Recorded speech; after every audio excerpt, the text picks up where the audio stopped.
I'll start here by putting the sprocket back in place.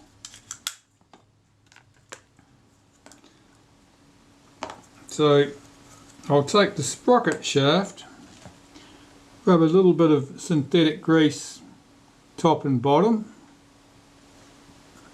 I'll put a smear on the gear just for good measure. The sprocket goes in the slot uppermost.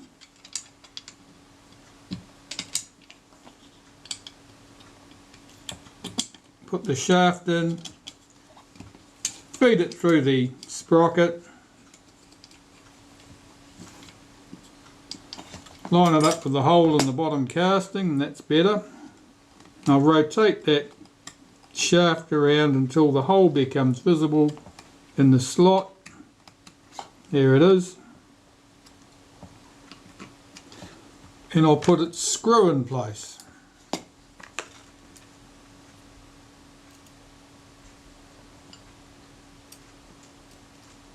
The screw allows the shaft to drive the sprocket.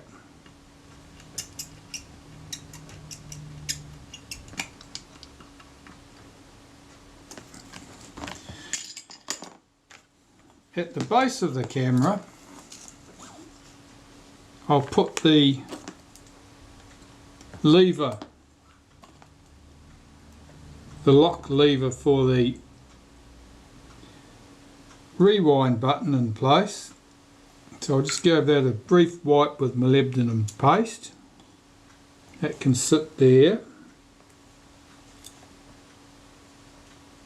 Its return spring can sit there, and that's held in place with a shoulder screw.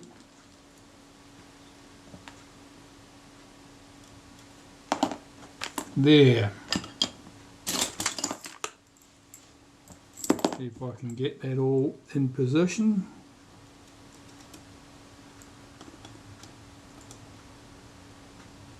Need to check that the screw and lever are all aligned correctly so that the shoulder of the screw passes through the lever and allows the lever to swing. That's good. And I'll get its return spring hooked into place.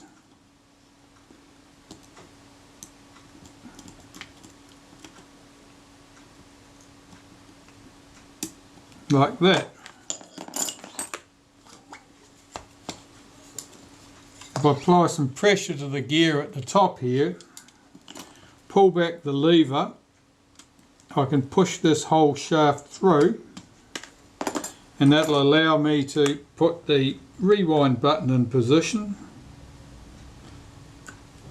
So I'll apply a bit of synthetic grease to the spring, put the button in place, put its washer in place, which is most important, holding my finger on the top so that the shaft can't get away.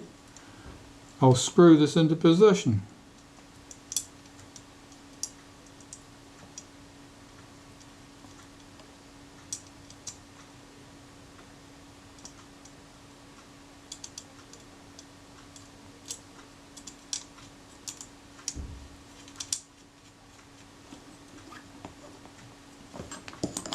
Right, pull that lever back because I allowed that to, that's better. Okay, that's up tight. Now I'm just going to hold that button while I turn the sprocket with my finger to tighten that button up. So that button now, you press it in, it locks, pull back this lever, it pops back. It's exactly as it should be. On our spool, the bush from the base, the film advance shaft, and 3 screws that hold that into the body. They're countersunk head screws, quite small. The only ones that are like that in this particular camera, although they're used in large numbers on other models.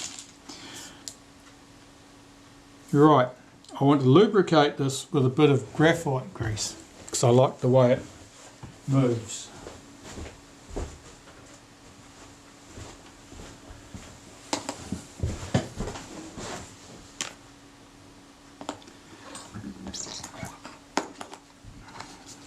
So I'll pull back that bush so I can expose the shaft that runs through it.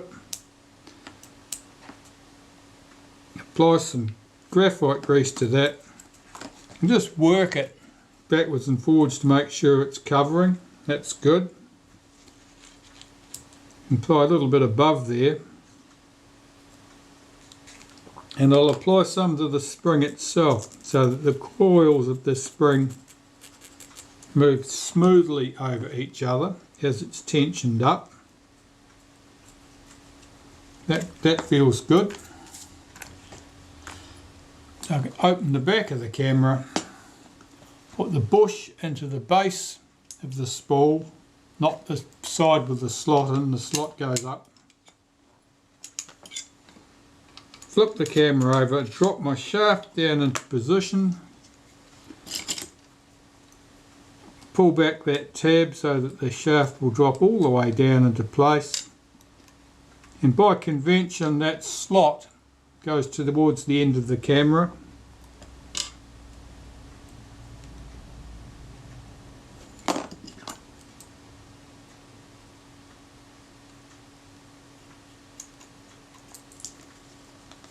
Yeah, my spool's not sitting flush down on there. It means that that spring has moved out of its slot. See if I can get that pushed back into place.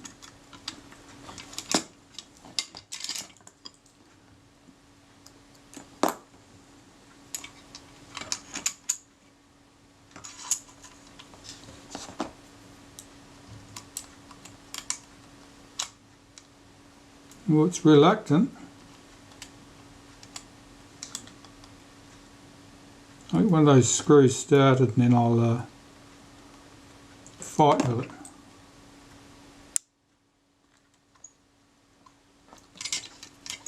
No, they're not long enough to allow me to do that. That spring is just not dropping into position in the bush.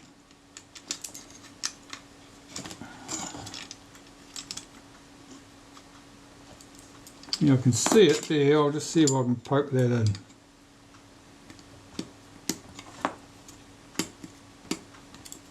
That's it. That was it. It dropped into position.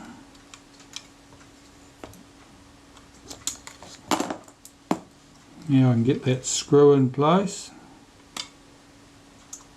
Just do one very lightly indeed. Just check that that sprocket is moving correctly. It is. The springs get slightly distorted just in normal use, and they're a bit reluctant to fall into place sometimes.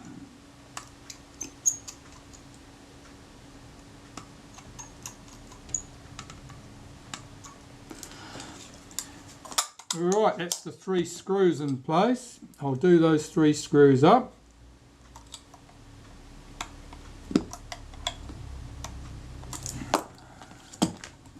And now the tripod socket can go on there, which is nice and clean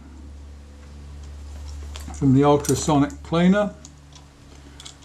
It only goes on in one orientation, and the 3 screws that hold that probably show some signs of adhesive, so I should be able to pick which ones they are, although if I've done a really thorough job of cleaning stuff, they'll be so clean I won't be able to tell them from the others. That certainly appears to be the case. Everything is very, very clean.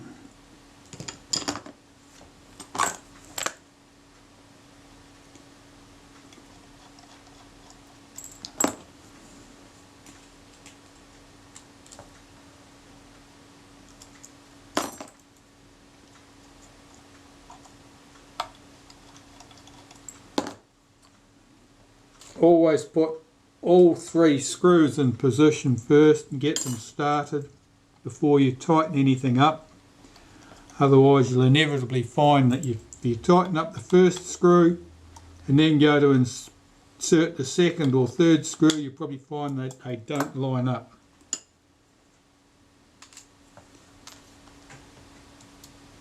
That's the little shield that goes round the rewind button.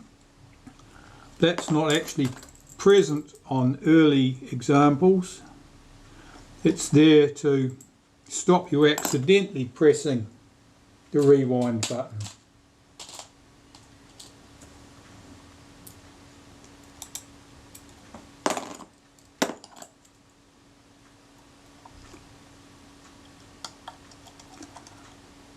Do those two brass screws up, check my tripod screws once more. They're good. Pull that leather into position. Right, that'll just hold there now, that's good. So it's not flopping around while I'm working on the camera.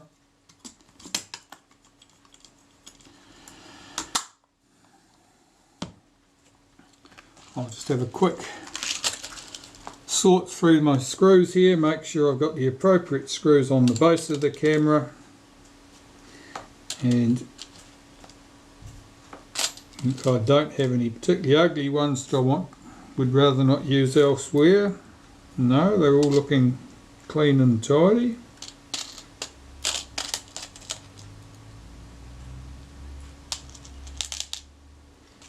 Should be one more.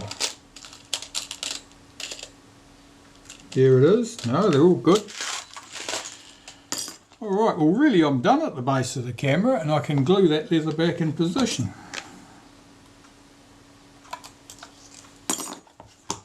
So, some naphtha.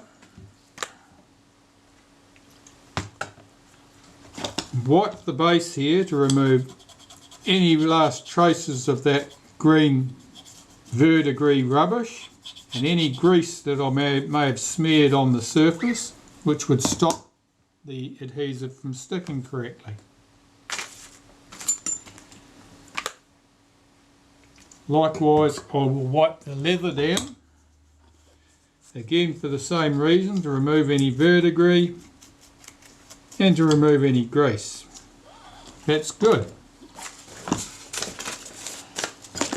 Now I need to apply some adhesive.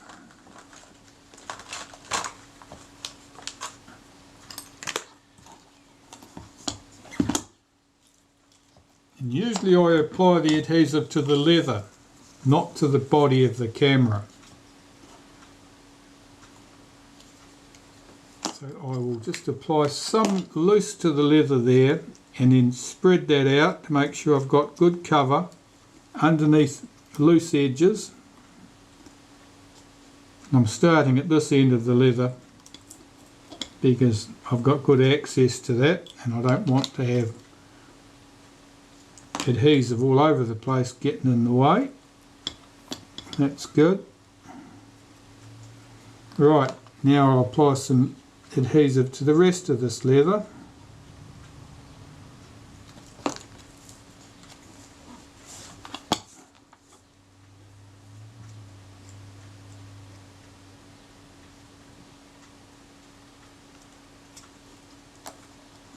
Try and do a neat job of applying the adhesive.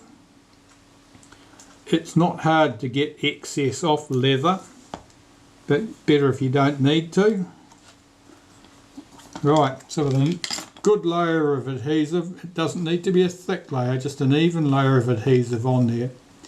I can now pull the leather back into place and press it down firmly. Now the Zeiss bumps may or may not go away because the leather's been stretched there and it's got a certain amount of stiffness to it. It's very hard to get the bumps to lie down flat. But they're looking pretty good, certainly far better than they were when we started the project.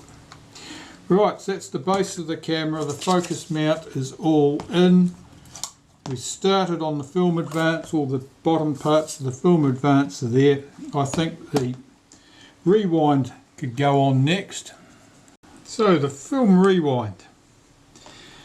Here's the inner shaft. I'm putting some synthetic grease on that. That was very sticky with grease previously. Slide this in from the top. There's a spring on there that acts as a detent. It shouldn't be too tight. This is unusually tight. There's something wrong with this. No, it's fallen into place. The spring must have been sitting out of its groove. There's a little screw that holds this all together. It's like a dog point screw. Allows the inner to move freely. If I put the rewind on there, you'll be able to see that. Oh, there's the screw from it. You can see that the inner can move relative to the outer. It should be comparatively free. There's a bit of detent there.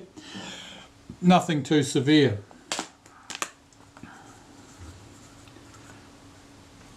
And the outer shaft, of course, has got to revolve in the bush. The bush has quite a bit of detent to it too, a bit of stiffness. Make sure I've got that the right way up. Now I'm just going to lift that tab back slightly while I slide that shaft through there. That's it. Right, so that's quite free to run in its detent position, but this tab gives it a bit of bite so that the rewind lever doesn't flop about. Now that's good. That can go on the body. Now there are 3 screws hold that in place. Countersunk head screws. The same has held the tripod socket on the base of the camera. The same that will hold the film advance bush at the top of the camera. There's 3? Yes, 3. Some models of cameras have 2 screws in that position, but this type has 3.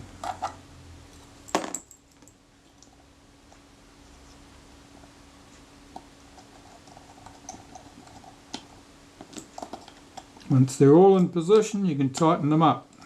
And that's the rewind in position. So the film advance end. The first thing to assemble is the clutch. The clutch's job is to allow some measured slippage between the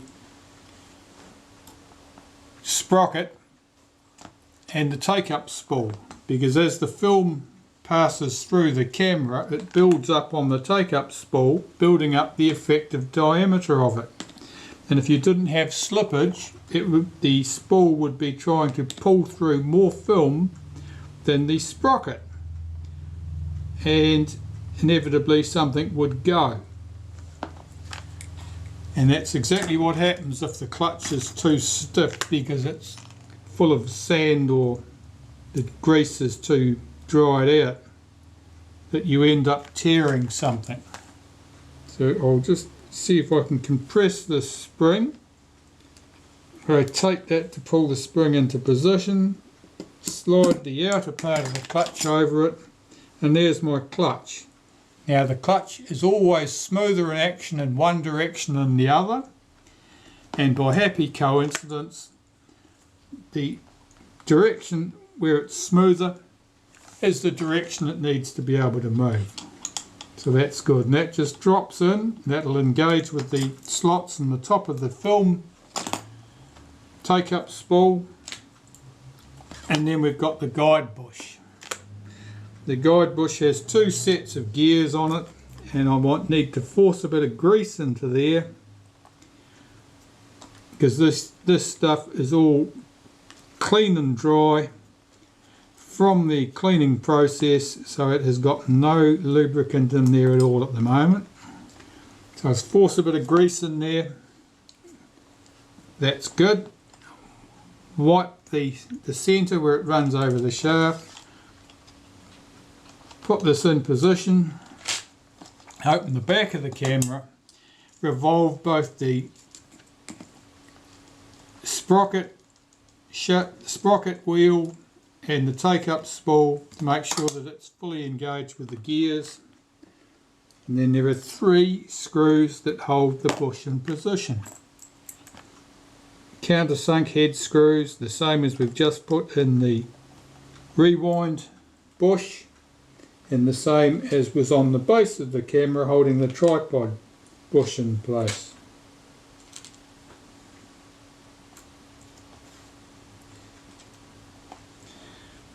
And finally we see a screw where the head is a little bit less than sparkling clean, and that probably meant it came from the base of the camera originally. Still, it's pretty good, no one's going to know about that, and I'm not telling them. Right, check that those screws are tight and move both the sprocket shaft and the take-up spool to make sure that things rotate freely. Now I can start assembling the gears on the top of the film advance.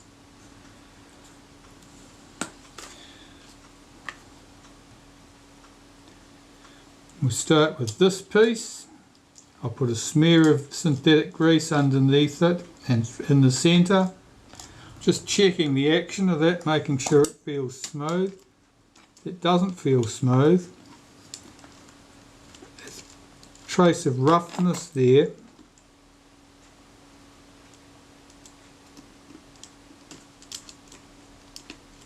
One of these gears is rough, I think. There must be a bad tooth.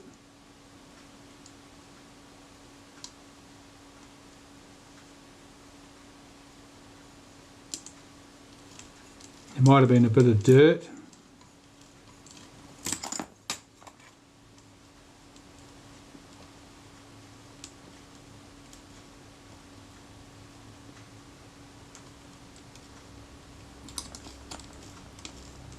Seems smooth enough now. Right, with that on there, I'll put a little bit of grease on the outside of that gear set. Let that run in there. Oh, that's much better.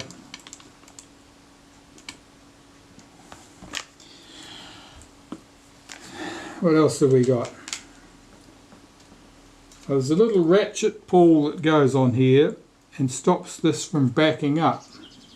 The ratchet pull has its own spring and a little spacer goes underneath the ratchet pull to bring it up to the correct height. So there's our little spacer. Here's the ratchet pull, and here is the spring and shaft. Excuse me.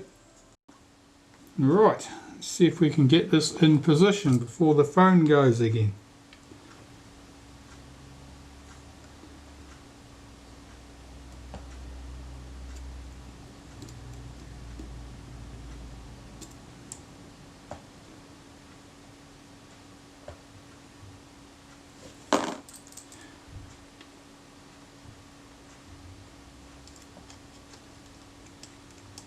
You have to be careful to make sure that this screw passes through the